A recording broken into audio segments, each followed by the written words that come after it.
E aí, colegas, animados? Isso aí, vamos dar sequência às aulas. Professora Karine aqui, disciplina de Biologia, ajudando vocês a gabaritar nos concursos, tá ok? Vamos lá então, questão 43. Em caso de acidente por cobras peçonhentas, é feita a utilização. E aí, qual que é,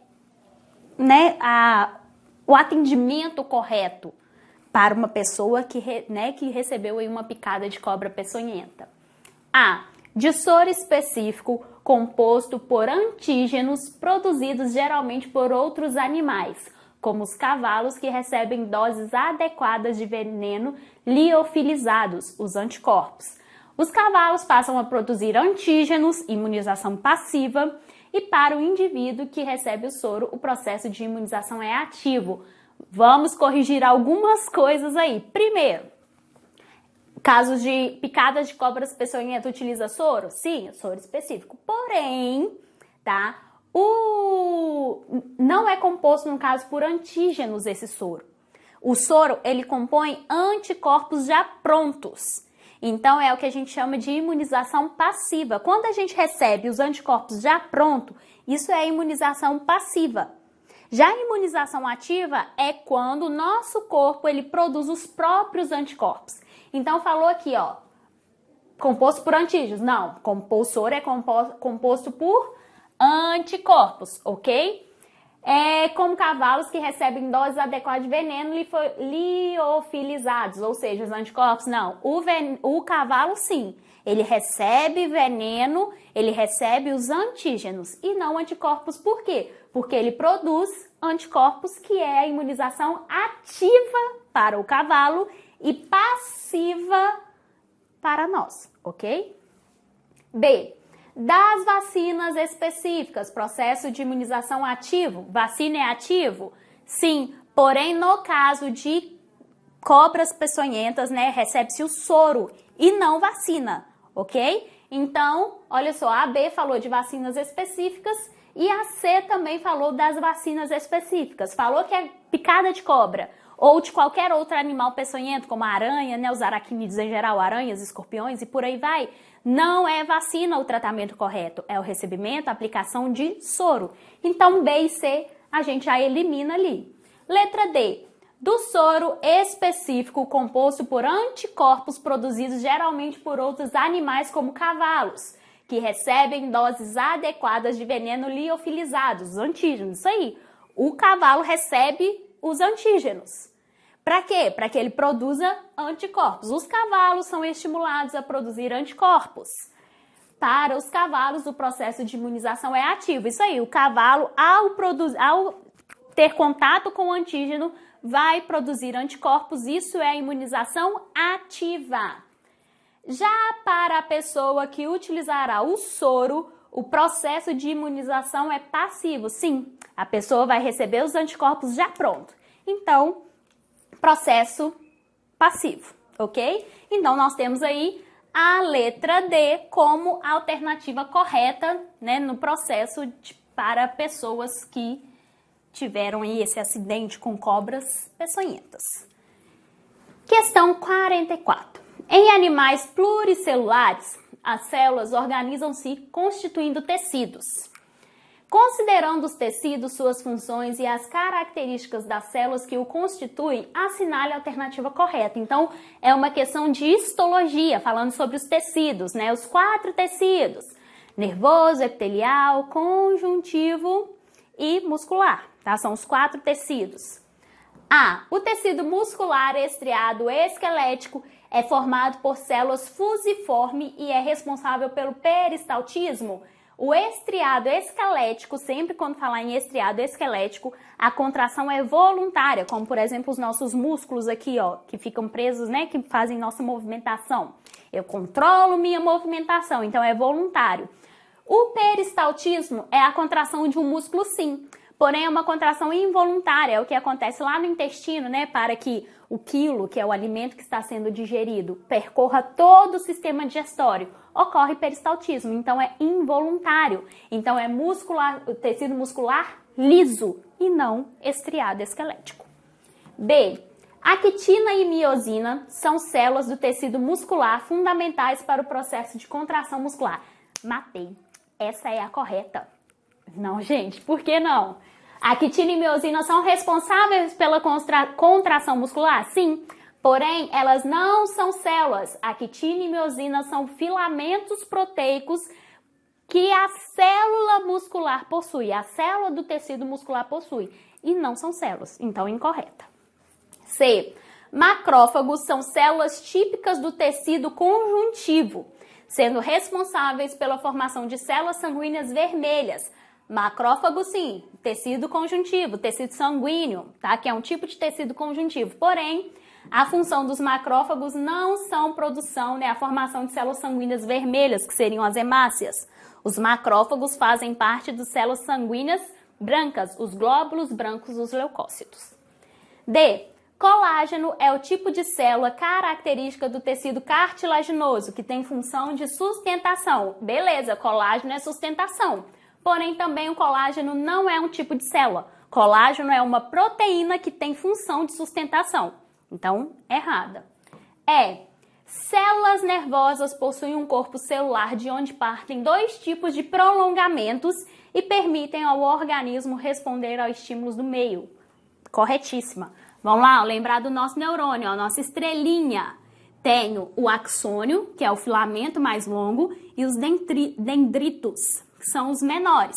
Estímulos nervosos chegam pelos dendritos, resposta do sistema nervoso é enviada através do axônio. Então, nós temos aqui letra E como alternativa correta da questão 44.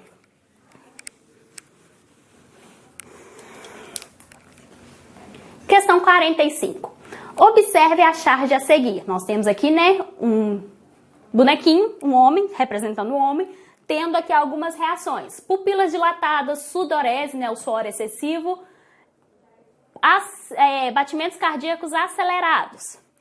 De acordo com com as reações apresentadas pelo corpo do indivíduo, essas podem ser justificadas. Por quê? Essas reações aqui, sudorese, dilatação das pupilas e arritmia cardíaca, que é o batimento acelerado do coração, podem ser justificadas pelo quê? Pela ação de... O que está acontecendo? Pela dilatação da pupila que está associada aos efeitos do sistema nervoso autônomo parasimpático, por causa da ação da noradrenalina e do cortisol. Olha só, falou sobre o sistema nervoso, dilatação de pupilas, sistema nervoso autônomo parasimpático? Não. O sistema autônomo, no caso simpático, ok? Que ele é responsável pelas reações de fuga, de estresse. Falou noradrenalina, cortisol, adrenalina. Isso tudo é o sistema simpático, sistema nervoso autônomo simpático, quem libera. Então, essas reações é do sistema simpático e não parasimpático. B. Pelo tremor que expressa uma reação de luta e fuga, tanto do sistema nervoso autônomo simpático quanto do parasimpático, mediada pela ação do cortisol. Beleza. Tremor, luta e fuga, porém é somente do simpático, não do parasimpático. C. Pelo suor frio que está associado à reação de estresse, sendo sua produção e liberação controladas pelo sistema nervoso autônomo simpático via acetilcolina, adrenalina e noradrenalina. Também não, a acetilcolina não é responsável pelo sistema, né, de luta e fuga. E D, pelo aumento dos batimentos cardíacos que revela a ativação do sistema nervoso autônomo simpático, provocado pela ação da noradrenalina e da adrenalina circulante. Sim, letra D é a correta. Batimentos cardíacos acelerados vai fazer com que o sangue circule mais rapidamente no corpo, levando esses hormônios aí, né, ou neurotransmissores, noradrenalina e adrenalina, dando as reações aí, né, pupila dilatada, sudorese e todos os demais. 46. Sobre o processo esquematizado abaixo, assinale a opção correta, O que está acontecendo aqui, ó? Uma farpa. Aqui nós temos bactérias presentes nessa farpa, né? Sendo deixadas aqui no tecido epitelial. Aqui, ó, uma célula liberando substância ao capilar sanguíneo. Esse é um. No 3, está acontecendo a diapedese, que é essa saída de células aqui, ó, dos vasos sanguíneos para quê? Para acontecer o que está aqui, ó, no 2. Fagocitose, no caso das bactérias que estão ali penetrando nesse tecido. Isso é o que está mostrando nesse esquema, ok? Esse é um esquema do que acontece, né, do funcionamento do nosso sistema imunológico. Quando nós temos um ferimento, deixa ali esse ferimento, né, os patógenos, os antígenos, ok? Vai ativar nosso sistema de defesa. Vamos analisar então as alternativas. A. Os mastócitos, indicados pelo número 1, liberam histamina que induz a vasodilatação. Sim, gente, já achamos a nossa correta. Os mastócitos, que são essas células aqui, ó, que estão liberando aqui, ó, histamina também libera heparina, tá? A histamina, ela induz a vasodilatação, ou seja, ela faz com que os vasos sanguíneos dilatem para que os glóbulos vermelhos, os glóbulos brancos, como por exemplo os macrófagos, tá? Invadam esse tecido aqui, ó, e eliminem, fagocitem as bactérias presentes, os antígenos presentes ali. Então, sim, nós temos aqui os mastócitos realizando essa função. Histamina é vasodilatadora e heparina é anticoagulante. Para quê? Para com a dilatação do vaso sanguíneo não coagule aqui e impeça a saída dessas células. B. Os eritrócitos indicados pelo número 2 passam do capilar para o tecido a fim de fagocitar as bactérias. Ok, tá até correta. Porém, no 2 não está mostrando esse processo de saída de células do sangue para o tecido. Isso está mostrando aqui no 3. No 2 está mostrando somente a fagocitose. C. Os macrófagos liberam heparina indicada pelo número 3, que atua como anticoagulante. Olha só, cuidado aí. Macrófagos não liberam heparina. Quem libera heparina são os basófilos, que podem se diferenciar em mastócitos. Ok? Então, falou basófilo ou mastócito, sim, heparina e histamina. Agora, já os macrófagos vão realizar a fagocitose. D. A ruptura do tecido epitelial de revestimento da pele ocasiona hemorragia. Não. Por que não? Se eu tenho a ruptura, o corte, o ferimento, vai causar hemorragia? No tecido epitelial, não. O tecido epitelial, como falou aqui, ó, de revestimento externo da pele, ele é avascular, ele não tem vasos sanguíneos. Se não tem vasos sanguíneos, não tem hemorragia. O plasma sanguíneo atua como defesa, produzindo plaquetas para conter os hematomas. Também não. O plasma sanguíneo atua como defesa, produzindo plaquetas? Não.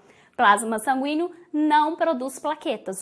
As plaquetas estão no plasma sanguíneo e não é lá que são produzidas, ok? Então, letra A é a nossa alternativa correta. Questão 47. Atualmente, uma toxina produzida por uma bactéria que ocasiona paralisia flácida vem sendo utilizada por cirurgiões plásticos para a correção das rugas da face. Essa bactéria é encontrada no solo, quase sempre contaminando legumes, frutas e outros produtos que enlatados podem oferecer muito risco, principalmente se as latas estiverem estufadas. Quando a toxina é ingerida, pode provocar parada respiratória ou cardíaca, ocorrendo a morte do paciente. Então, falou sobre uma substância, tá? É uma toxina produzida por uma bactéria, que ocasiona paralisia flácida, ou seja, paralisa, impede a dilatação muscular, tá? Daquele músculo. Usada, gente, no Botox. O Botox utiliza essa toxina que pode causar a morte do paciente, né, se ele tiver muito contato. Porém, o Botox ali é uma quantidade bem pequena que causa o quê? A dilatação flácida, ou não a dilatação, né, mas a flacidez, a paralisia flácida dos músculos então isso diminui as rugas, ok? Qual das doenças a seguir é provocada por essa toxina? A doença é causada pela toxina. Em alimentos enlatados, essas bactérias vão produzindo e acumulando grande quantidade dessa toxina, tá?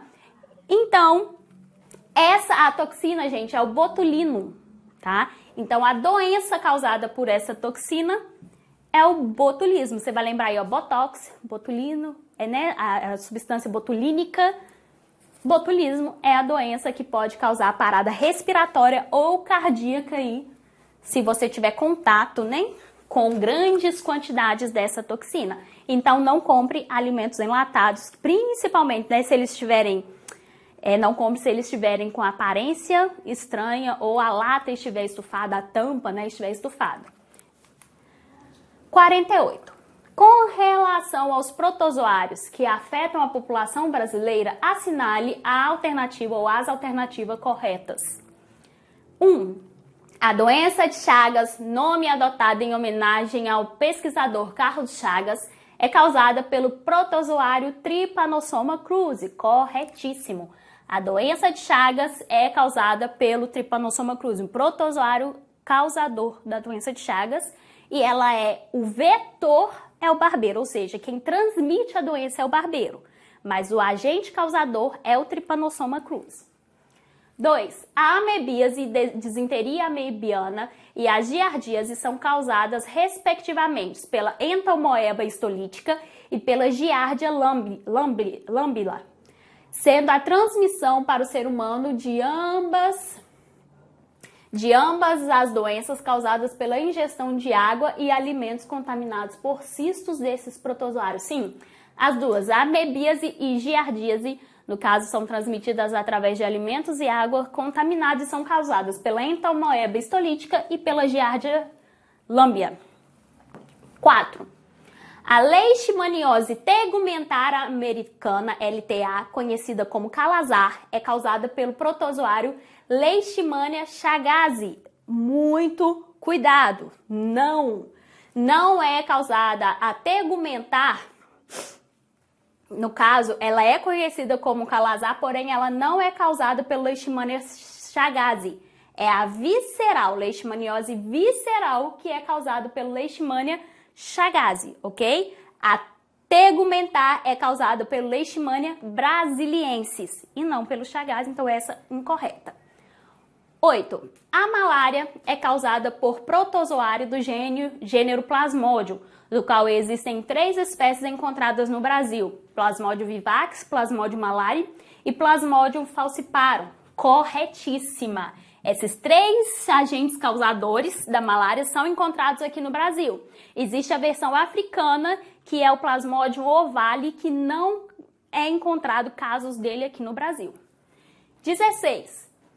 A transmissão da toxoplasmose causada pelo Toxoplasma gondii é realizada por um mosquito do gênero Anopheles, conhecido popularmente como mosquito prego. Não, a toxoplasmose ela não é transmitida por um mosquito. A toxoplasmose, no caso, ela é transmitida através do consumo, né, de carnes mal passadas que tenham o cisto do Toxoplasma gondii. Então, não é através do mosquito Anopheles. 32. A malária é transmitida por um mosquito do gênero Lutzomia, o flebótomo, denominado popularmente como mosquito palha. Não. A malária é transmitida comumente pelo Anopheles e não pelo Lutzomia, ok? Então, também está incorreta. Dê como resposta a soma dos números das alternativas corretas. 8 mais 2, 10, mais 1, 11, gabarito da nossa questão. Muito cobrado também, porque essas daqui são as protozooses, as principais protozooses encontradas na população brasileira. Então, muita atenção, né? Tem um olhar especial a esse tipo de questão, a esse conteúdo. 49. A palavra vírus vem do latim vírus, que significa fluido venenoso ou toxina. Sobre os vírus biológicos, é correto afirmar que, ou seja, os vírus, né, biológicos são aqueles que atacam os seres vivos, que causam doenças. possuem como material genético exclusivamente o RNA? Não. Nós podemos encontrar vírus que têm RNA, que são a maioria sim, porém podemos encontrar com DNA também. B. Sífilis, raiva, tétano, sarampo, dengue, coqueluche e AIDS são todas doenças causadas por vírus?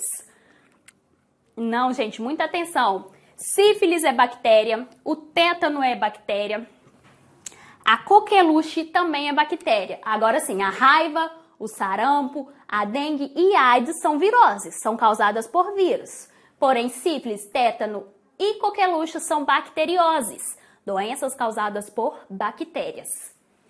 C. São incapazes de infectar plantas, pois são parasitas exclusivos de animais? Não. Os vírus, nós podemos encontrar vírus aí que parasitam todos os tipos de células, bactérias, plantas, animais, protozoários, algas, enfim, infinidade aí. D. São seres que não manifestam atividade biológica fora de células hospedeiras? Corretíssimo. Os vírus são considerados parasitas intracelulares obrigatórios. Eles só se reproduzem e só têm metabolismo se estiverem dentro de hospedeiros, células hospedeiras. Então, nós temos aí nossa opção correta, letra D, sobre os vírus. Que também, gente, diquinha aí, dê uma atenção especial aí às viroses, bacterioses, protozooses, tá? Que são as doenças causadas por vírus, bactérias e protozoários. É muito cobrado, ok? Vamos lá então, né, fechar com chave de ouro, nossa última questão aí da série desse projeto de 50 questões. O parasitismo causado por eumintos é uma das maiores causas de endemias no Brasil. São exemplos de endemias causadas por esses parasitas. Quem são os eumintos? Plateumintos e nemateumintos da vida, né, os dois filos do reino animal que causam as verminoses, tá, que possuem vermes aí nesses filos. A pneumonia e a esquistossomose são verminoses? A pneumonia não, a esquistossomose é, tá? B, esquistossomose e tuberculose? Esquistossomose sim, tuberculose não, pode ser a tuberculose é uma bacteriose.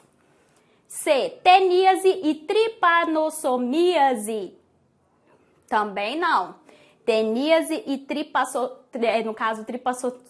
tripanossomíase não é uma verminose. D, teníase e ascaridíase, sim, nós temos aqui, né, a Taenia solium ou Taenia saginata, causando a teníase, tá?